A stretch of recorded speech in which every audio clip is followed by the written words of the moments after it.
2022 was not my favorite year for the movies.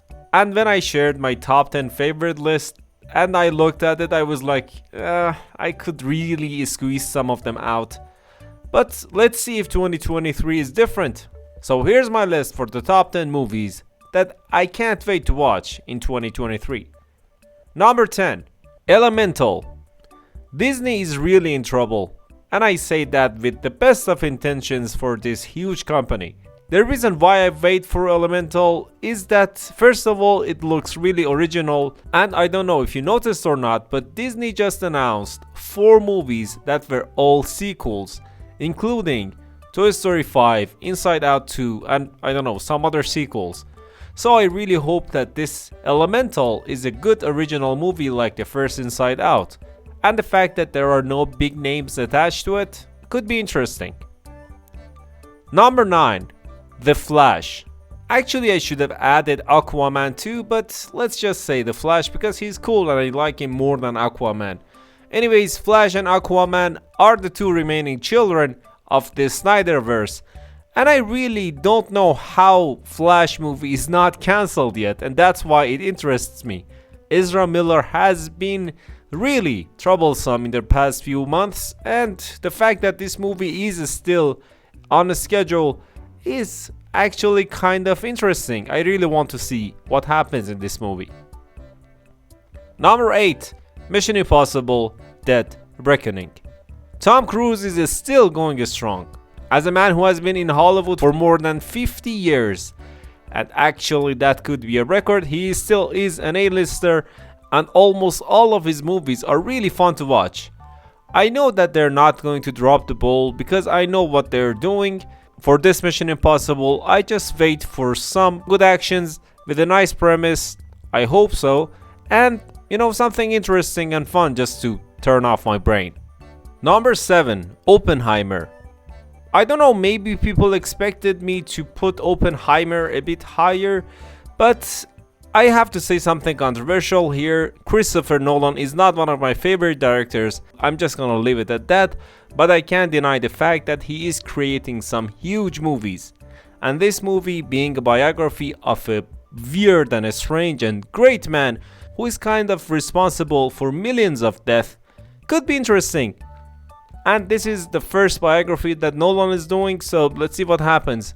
Dunkirk was based on true story too, but this is just different. Number 6. Spider-Man Across the Spiderverse. When Marvel wanted to take Spider-Man from Sony did something wonderful, and the name of something wonderful that they did was a Spider-Man Into the Spiderverse. That movie is by far my favorite Spider-Man movie ever. The design and everything looks really good. And I really hope that they don't drop the ball. The fact that the world expansion sometimes bite the movies in the neck is not something to look over. I hope this doesn't happen. Number 5. AntMan and the Wasp Quantumania. Marvel is in the mud. That is just really a polite way to say that. After Endgame, things were not great, and Ant-Man could be the silent hero. Scott Lang has always been doing great things in the MCU, and this time MCU is introducing one of its biggest villains in his movie. Let's see what happens. I'm not sure that he will survive this, Scott Lang, but let's see what happens. I really want Marvel to be back when it was interesting and not just a social commentary. I really want to see something enjoyable. Number 4. John Wick Chapter 4. The last action hero remaining with classic look that can still kick butt. John Wick is just a straight up story. It's not complicated, it's just a man who's had it and he is going on a killing spree. That's it. I know that it will be good. I know that I will be entertained. I know I'm going to enjoy it. I can't wait to see John Wick Chapter 4. Number 3. Dune Part 2. I am really happy to see how much Hollywood appreciates Denis Villeneuve. He's been making banger after banger. I love his movies.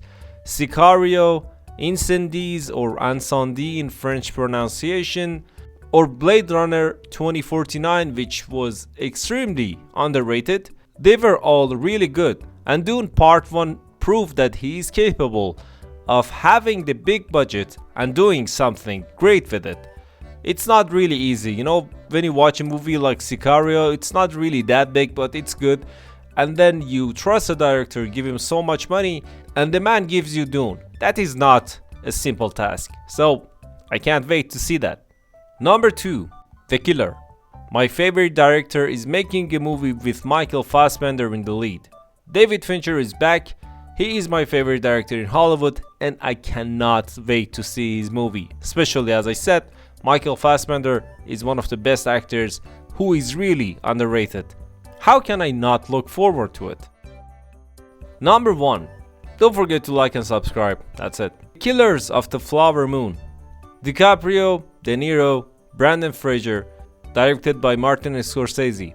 This movie has been delayed, I think 3 or 4 times. I really want to see this movie out this year, and I really hope this happens. I know that Martin Scorsese will give us a movie that will be referenced for many years. I can't wait for a 3-hour long movie that will give me so much to talk about. That's it. That's my top 10 anticipated movies of 2023.